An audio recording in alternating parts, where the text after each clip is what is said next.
नमस्कार दोस्तों, मैं हूं दिनेश किवोरा। स्वागत है आपका न्यूज टाइम के मंच पर। दोस्तों, राजनीति पर बात करेंगे आज और एक ऐसे इशू पर बात करेंगे जिस पर अक्सर बात कम होती है कि मोदी जी को हार बर्दाश्त क्यों नहीं है। वो हमेशा जीतना चाहते हैं। वैसे जीतना एक अच्छी हैबिट है, मैं उसको बुरी हैबिट नहीं मानता हूं, लेकिन मैंने अक्सर देखा है कि जो बड़ी जीत हासिल करते हैं वो अगर कभी उन्हें हार का सामना भी करना पड़े तो उसके अंदर भी वो अपना डेकोरम और डिग्निटी मेंटेन रखते हैं और हार को भी वैसे ही स्वीकार करते हैं जैसे वो जीत को स्वीकार करते हैं। पर चूंकि मोदी जी ने कभी हार ज्यादा देखी नहीं है, हमेशा जीत का स्वाद चखा है, तो जब कभी हार उनके रास्ते में आ जाती है तो उनके चेहरे पर तिलमिलाहट आ जाती है। मुझे लगता है कि जो भी अच्छा और बड़ा खिलाड़ी होता है वो हार के रास्ते से ही जीत की मंजिल पर पहुंचता है। कहते हैं ना कि शह सवारे ही गिरते हैं मैदान इश्क में, वो तिफल क्या गिरे जो घुटनों के बल चले, एक पुराना शेर है। तो जिसने हारना नहीं सीखा वो जीत भी नहीं सकता।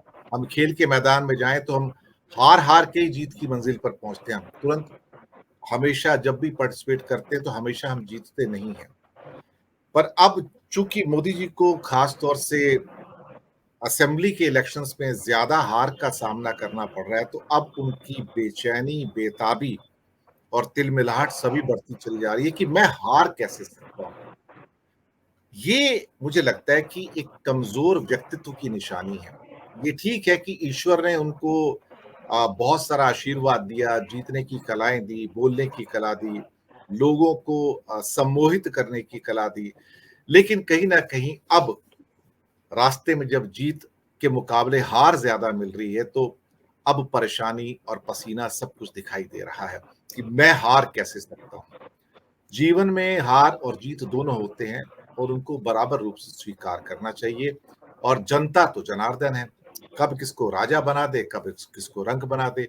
तो अगर जीतते हैं तो हाथ जोड़कर स्वीकार कीजिए, हारते हैं तो भी विनम्रता के साथ स्वीकार करना ही मुझे लगता है यही अच्छा गुण है। इसी विषय पर बात करेंगे और बात करने के लिए हमारे साथ आज हैं वरिष्ठ पत्रकार विश्लेषक राजेश ठाकर जी और दिलीप गोयल साहब, दोनों ही गुजरात से। आपको नमस्कार, स्वागत है आपका। और एक मेहमान और आने वाले हैं, थोड़ा सा बीच में जब आएंगे तो जुड़ेंगे।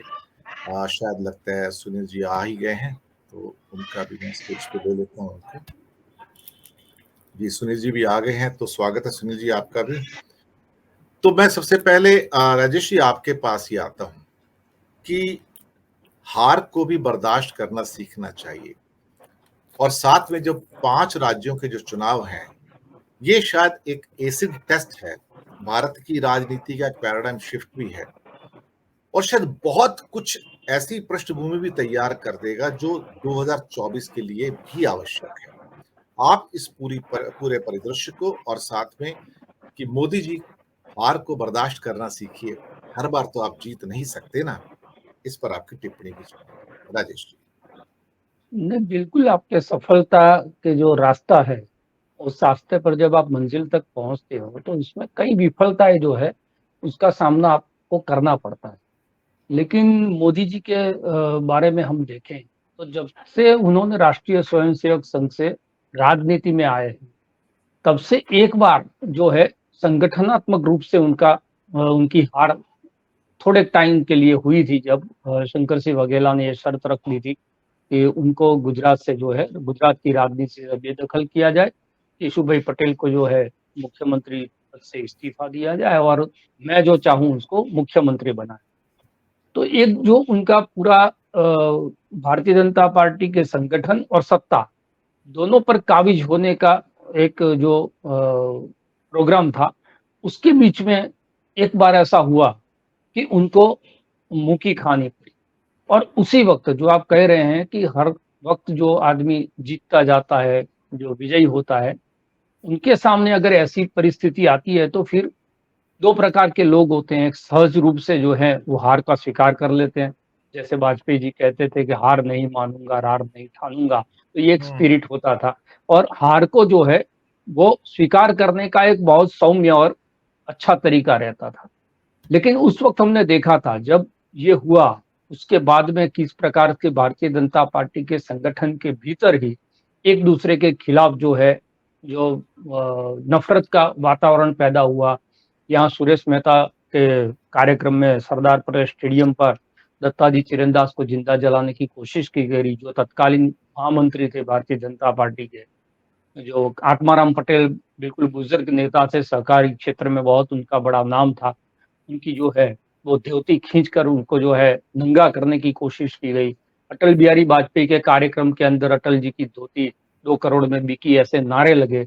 जी। पूरे गुजरात को आग लगा देंगे, इस प्रकार के जो स्टेटमेंट है प्रवीण तोगड़िया और उनकी तरफ से आए। तो पूरा जो माहौल था वो आप समझ लो कि किस प्रकार का हो जाता है जब मोदी जी जो है अपने हिसाब से जो चलते हो और बीच में कुछ गलत चीज उनके साथ हो जाती। लेकिन उसके बाद जब वो जिस प्रकार की राजनीति उन्होंने की, उसमें वो षड्यंत्र की राजनीति हो या फिर विपक्ष के खिलाफ जो है अपने आप को प्रूव करने की राजनीति और सबसे बड़ा नेता जो है इस देश के अंदर साबित करने की राजनीति, उसके अंदर वो सफल होते गए व्यक्तिगत रूप से भी और भारतीय जनता पार्टी को लेकर भी। वो है बिल्कुल जो उनकी चाह है उसी प्रकार से राह जो है वो बनती गई। लेकिन पिछले 2-3 प्रदेश के जो चुनाव थे, उसके जो रिजल्ट आए, बीच में एक ऐसा व्यक्ति जो है राजनीतिक रूप से अन्ना हजारे का इस्तेमाल करने की कोशिश की राष्ट्रीय स्वयंसेवक संघ ने, और उसी कोशिश के भीतर से एक आदमी ऐसा निकल गया कि जो राजनीति में प्रवेश करके नरेंद्र मोदी को चैलेंज कर दिया। तो दिल्ली के अंदर किस प्रकार की परिस्थिति उनके सामने खड़ी हुई है, वो भी आप देख रहे हैं। तो जब-जब ये विफलता उनके सामने आती है और लगातार एक के बाद दूसरी और दूसरे के बाद तीसरी आती है। अब जब 2024 जो है बिल्कुल नज़दीक है, दहलीज पर खड़ा है और उसके पहले जो 5 राज्य के चुनाव हैं, उसमें अब तक की आज की तारीख की हम बात करें, तो भारतीय जनता पार्टी के लिए बहुत अच्छी खबरें जो है, वो नहीं आ रही है। मध्य प्रदेश और राजस्थान में बिल्कुल कांटे की टक्कर दिखा रहे हैं, लेकिन उसमें भी भारतीय जनता पार्टी को जिस प्रकार से बताया जाता था कि नरेंद्र मोदी जो है वो पार्टी को जिता के ले जाएंगे, तो वहां पर संशय का माहौल जो है वो है। तो ये सारी जो चीजें हैं वो अब धीरे धीरे विफलता है जो है वो बल्क होती जा रही है। और वही जो चीज है वो उनकी बॉडी लैंग्वेज में, उनके जो स्टेटमेंट्स में, उसमें वो झलकने लगती है। तो मैं बार-बार ये बात कहता हूँ कि नरेंद्र मोदी को राजनीति के अंदर कमज़ोर करने के लिए खुद नरेंद्र मोदी की व्यक्तिगत एक हार की ज़रूरत है। अगर 2024 के अंदर भारतीय जनता पार्टी अच्छा नहीं कर पाई, तो मैं समझता हूँ कि फिर उस प्रकार के जो है कदम उठाना शुरू हो जाएँगे, उस प्रकार की जो है कुछ बातें हो जाएगी जो उनके खिलाफ, उनके विपरीत जो है वो दिखाई देने लगेगी। तो राजनीति हो या व्यक्तिगत जीवन हो, अपनी व्यावसायिक लाइफ हो, इसके अंदर जो है 2 सीढ़ी चढ़ना पड़ता है, 1 सीढ़ी उतरना पड़ता है, फिर 2 सीढ़ी चढ़ना पड़ता है। वाजपेयी जी हमेशा कहते थे हार के बाद कि हम हारे नहीं, हम 2 कदम पीछे गए हैं, क्योंकि हमको हमारी मंजिल तक जो है वो पहुँचना है, तो अगर दौड़ना है तो 2 कदम पीछे जाकर ही आप दौड़ सकते हो। तो इस प्रकार का जो है वो एक स्टेटमेंट देके अपने कार्यकर्ताओं का मोरल जो है वो बढ़ा देते। लेकिन आज की भाजपा जो है वो क्या करती है कि हार के बाद जो जीतने वाला विपक्ष है उसके खिलाफ एक घोर प्रकार की जो है नफरत पैदा की जाएगी सोशल मीडिया के द्वारा, नेताओं के द्वारा, फिर जो है एजेंसियों के द्वारा वो जीत है उसको कमजोर करने की कोशिश की जाएगी। किस प्रकार के जो है वो सत्ता टिक नहीं पाए, टिके तो वो बदनाम होती चली जाए। ये जो राजनीति है कि चुनाव के बाद राजनीति नहीं होती। आप अगर चुनाव के अंदर है, तो आपको एक दूसरे पर जो आरोप और प्रत्यारोप करना है, एक दूसरे के बारे में जो अच्छा बुरा कहना है वो कह दिया, और फिर जो जनता है उन्होंने मैंडेट दे दिया, तो उस मैंडेट को स्वीकार कर लेना चाहिए। लेकिन आपने देखा कि दिल्ली हो, मध्य प्रदेश हो, महाराष्ट्र हो, गोवा हो, कर्नाटक हो, बहुत सारे ऐसे एग्जाम्पल है जहां पर ये पब्लिक के मैंडेट को सहज रूप से स्वीकारा नहीं गया, और उसके बाद जो है वो 5 साल तक इंतजार करने की जो है वो धैर्य होना चाहिए, वो धैर्य भी आज की भाजपा में नहीं दिखता।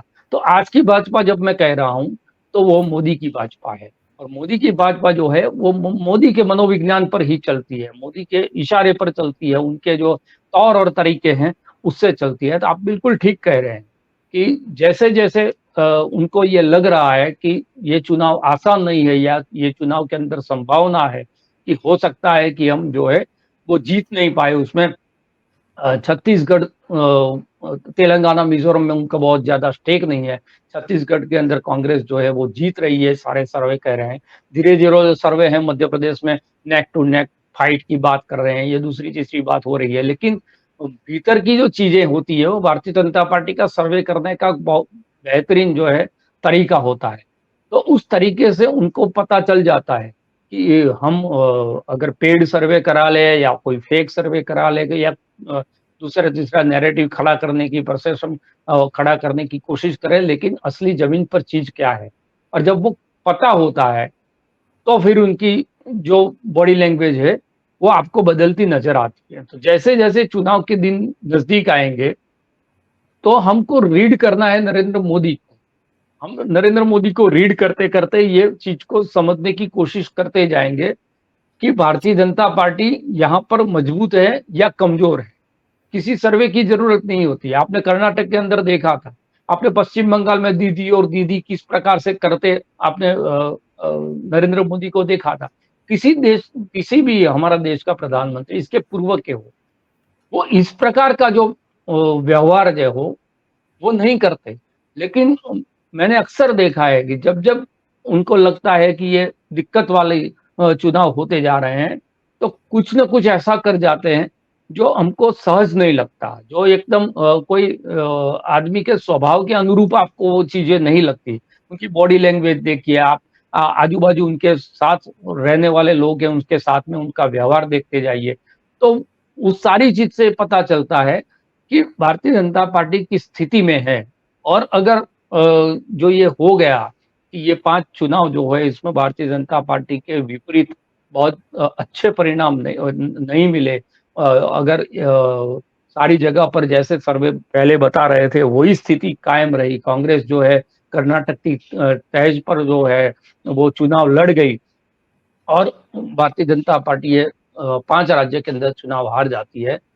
तो आप उसके बाद की जो राजनीति है, उस राजनीति को मैं समझता हूँ कि इस दिशा में आप देखेंगे कि आपको पता चलेगा कि अगर नरेंद्र मोदी हारते हैं या उनको दिखता है कि नहीं अब मैं अजय ब्रांड मेरी नहीं रही है, मुझे कोई हरा सकता है, तो फिर जो है किस प्रकार की राजनीति देश के अंदर होगी, वो भी हमें आने वाले दिनों के अंदर पता चलेगा।